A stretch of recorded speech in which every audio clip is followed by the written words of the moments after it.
मी एका मुलीवर खूप प्रेम करत होतो, आता पण करत आहे आणि मी तिला प्रपोजही केला होता.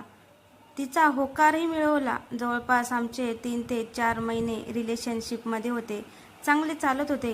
कॉलवर बोलणे, मेसेज करणे सगळे अगदी आनंदात चालले होते. पण काही चुकीच्या गैरसमजामुळे आमचे अचानक ब्रेकअप झाले आणि ब्रेकअपच्या वेळी मी तिच्यासाठी एक छोटीशी मनवेदक कविता केली.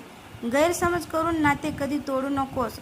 जर नसेल विश्वास कोणावर तर त्याला आपलंही करू नकोस. खूप दुःख होते मनाला जेव्हा जवळची व्यक्ती दुरावते. हात जोडून आहे कळकळीची विनंती तुला. पुन्हा कुणावर खोटे प्रेम करून त्याच्या भावनेशी तू खेळू नकोस.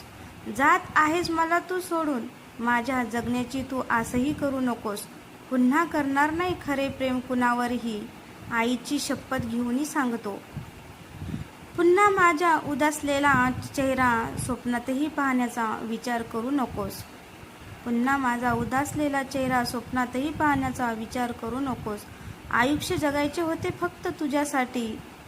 ह्या आयुष्याला संपवण्याची वेळ आली तुझ्या पायी. शेवटची भेट आहे ही आपली. मला पुन्हा भेटण्याचा तू प्रयत्नही करू नकोस पिल्लू. तर मित्रांनो, अशाच नवनवीन स्टोरी ऐकण्यासाठी आपल्या यूट्यूब चॅनलला सबस्क्राईब करा, जेणेकरून माझी प्रत्येक स्टोरी तुमच्यापर्यंत पोहोचू शकेल. धन्यवाद.